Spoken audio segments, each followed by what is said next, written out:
Halo, shalom semua sahabat muda. Oke, sorak-sorai kemenangan, menang, ore. Ada bahagia? Amin. Ada sukacita? Amin. Yes, bahagia sukacita. Salam seroja. Halo sespingkan. Dan suami, salam seroja. Iya, seroja.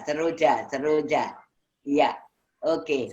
Malam hari ini dengan tema yang diberikan kepada saya lewat bagian daripada khotbah Tuhan Yesus di bukit dari Matius 5 ayat 17 sampai 20. Mari kita sama-sama dan kita membacanya. Yesus dan hukum Taurat, tapi di situ ditambahi lagi dan orang-orang Kristen. Janganlah kamu menyangka bahwa aku datang untuk meniadakan hukum Taurat atau kitab para nabi. Aku datang bukan untuk meniadakan, untuk menggenapinya. Karena aku berkata kepadamu, sesungguhnya selama belum lenyap langit dan bumi ini, satu iota atau satu titik pun tidak akan ditiadakan dari hukum Taurat sebelum semuanya terjadi.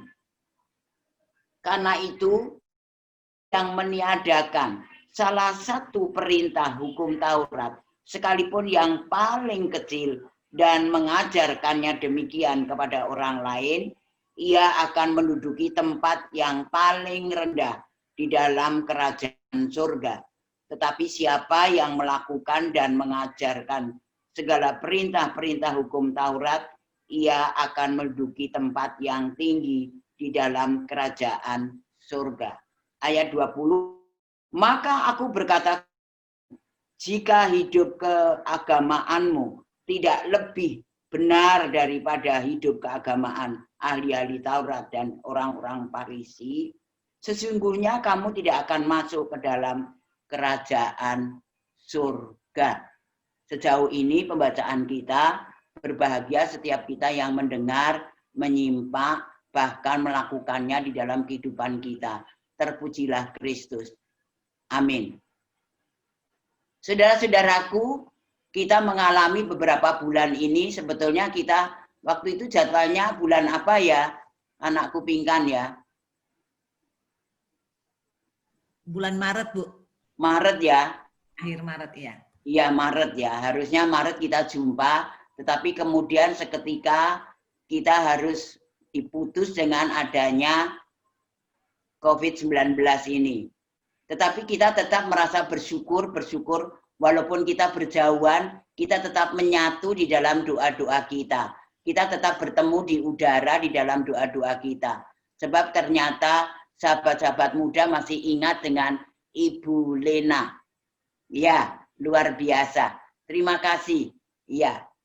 Dan kita masih boleh dipelihara Tuhan sampai saat ini. Walaupun dalam situasi pandemi seperti saat ini, kita berjauhan, kita masing-masing di rumah, tetapi kita merasakan menyatu. Karena yang dikatakan gereja itu bukan gedungnya, bukan kebersamaan yang menyatu, tetapi ada di dalam diri kita. Semua masing-masing, yaitu gereja Tuhan. Sahabat-sahabat muda, khotbah di Bukit Tuhan ini, bagian tema yang diberikan kepada saya ini memang tidak mudah. Saya bergumul lama sekali. Apa Tuhan? Maksud Tuhan dengan khotbah di Bukit bagian 7 ini.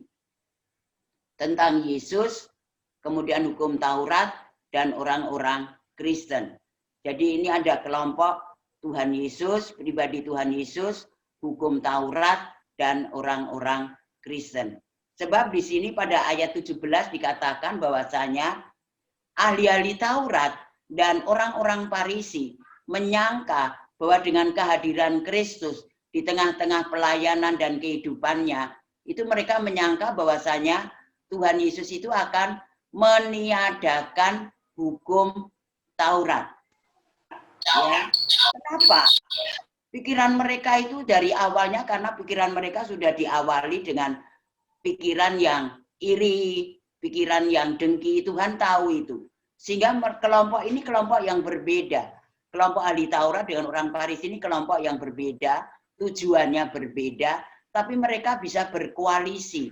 Berkoalisi untuk menentang Yesus, berkoalisi bahkan bagaimana agar supaya dapat menyatu, kemudian bersatu, kemudian membinasakan Tuhan Yesus. Ya, ini ahli-ahli Taurat dan orang-orang Farisi. Pikiran mereka selalu negatif dengan apa yang dilakukan Tuhan. Sementara Tuhan Yesus tidak. Sementara Tuhan Yesus di sini tidak menjelaskan dengan bagian-bagian khotbah Tuhan Yesus di bukit, terutama khotbah yang berkata akan kebahagiaan-kebahagiaan, mulai ayat yang ketiga sampai dengan ayat yang ke-11 itu, mereka itu tidak masuk akal di akal mereka. Tidak masuk di pikiran mereka. Kenapa? Karena mereka mengatakan ketika seseorang itu taat melakukan hukum Taurat, maka merekalah yang akan masuk di dalam kerajaan surga. Tetapi Tuhan Yesus tidak begitu. Tuhan Yesus mengatakan bahwasanya masuk di dalam kerajaan surga, jaminan keselamatan itu hanya karena anugerah semata-mata, karena anugerah. Jadi mereka tidak masuk akal. Kenapa tidak masuk akal? Karena Tuhan katakan bahwasanya berbahagia orang yang miskin, berbahagia orang yang lemah, berbahagia orang yang membuat damai, berbahagia semua. Bahkan berbahagia mereka yang difitnah dan mereka yang dikatakan jahat ataupun dicemooh. Di dalam kehidupan kita bersama dengan Kristus, orang-orang Kristen ini, sangkaan demi sangkaan itu memang sifat dasar manusia. Pikiran manusia itu selalu memiliki satu prasangka yang negatif. Apalagi kita saat ini ya. Terus terang ada aja 6 bulan penuh ini. Mulai dari Maret itu. Maret ya, itu Maret, itu 23 Maret kalau tidak salah itu. Kita harus di rumah. Sama sekali ini Ibu Lena juga tidak pernah keluar sama sekali. Harus di rumah. Apalagi usia yang sudah 7 up gini. Ya riskan sekali. Jadi betul-betul 6 bulan ini kita betul-betul di rumah saja. Di RS, di rumah saja. Nah bagaimana dengan saudaraku? Suami istri, keluarga, anak-anak. Yang biasanya harus beraktivitas di luar. Bertemu pada jam-jam tertentu. Kebersamaan pada hari-hari yang tertentu.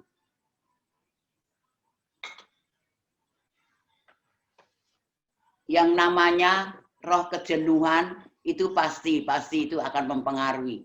Karena apa? Sebetulnya kalau kita menyikapi yang benar dengan kondisi saat ini kita harus merasa lebih bersyukur. Kenapa bersyukur? Yang kita lakukan itu kenapa kita mesti bersyukur? Hubungan suami istri makin intim, makin dekat. Pembangunan iman kita kepada Tuhan tentunya juga makin intens. Tetapi sifat dasar manusia, prasangka demi prasangka yang negatif itu adalah sifat dasar manusia. Seperti yang dilakukan oleh ahli Taurat dan orang Farisi ini. Dalam kondisi pandemi saat ini, mestinya kita kerja dari rumah. Kemudian karena new normal, ada new phase, new aktivitas, atau segala sesuatu, walaupun kita juga taat dengan yang namanya protokol kesehatan. Masing-masing punya pikiran yang saling curiga. Kenapa papa mesti pulang terlambat? Kenapa mama mesti pergi? Kenapa, dan kenapa? Apa yang harus kita lakukan? Kita jadi juga sepertinya kehabisan program. Tetapi bagaimana caranya, saudara? Kita lihat di sini. Bahwasanya pada ayat yang ke-17, sangkaan orang Farisi dan ahli-ahli Taurat ini betul-betul disangkal oleh Tuhan. Keselamatan untuk masuk dalam kerajaan surga itu jaminannya hanya kalau kita ini boleh selalu bersyukur dengan anugerah Tuhan. Nah, caranya bagaimana? Yang harus dimiliki oleh orang-orang Kristen harus bagaimana? Kita harus terus merasakan miskin secara rohani. Kita harus semakin berduka cita atas dosa-dosa kita. Kita harus semakin merasakan kebahagiaan Allah. Nah, ciri-cirinya apa? Ciri-cirinya itu sudah dinyatakan sendiri di dalam perbuatan Kristus, sikap kehidupan Kristus, dan keteladanan Kristus.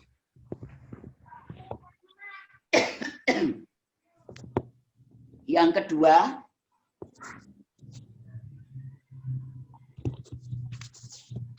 dengan kematiannya, dengan kebangkitannya, dengan kuasa penurunan Roh Kudus, saudara dan saya menerima kuasa untuk tetap menjadi saksi Tuhan. Dan yang ketiga, bagaimana Roh Allah dituliskan di dalam setiap hati orang yang percaya, agar supaya apa? Kita setia, sukacita di dalam melakukan apa yang dikehendaki Tuhan di dalam kehidupan kita. Itu terdapat di dalam ayat yang ke-18. Maka itu Tuhan katakan, satu iota atau satu titik pun tidak akan ditiadakan dan dari hukum Taurat sebelum semuanya terjadi. Jadi Tuhan katakan, aku datang bukan untuk meniadakan hukum Taurat, tetapi menggenapinya, menjelaskannya, agar supaya semua orang tahu, orang-orang Kristen tahu. Apa sih yang harus kita lakukan?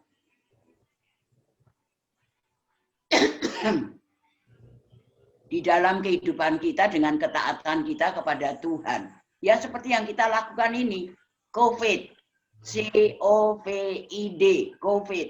C yang pertama. Cuci tangan. O-nya olahraga. V-nya vitamin. I-nya istirahat cukup. D-nya jelas tekun di dalam doa. Nah itu. Penekanan demi penekanan ini sama. Itu rasa tanggung jawab kita sebagai orang-orang Kristen.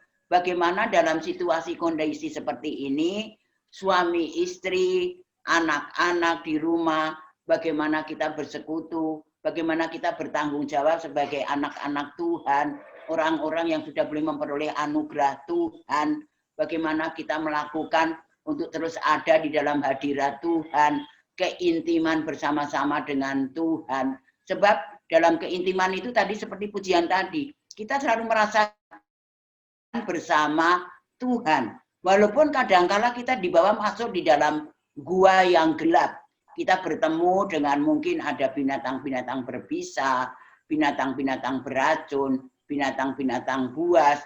Tetapi bagaimana ketika kita taat bersama dengan Tuhan, taat di dalam ketekunan kita dan kesetiaan kita kepada Tuhan, kita harta karun, yaitu kebahagiaan surgawi.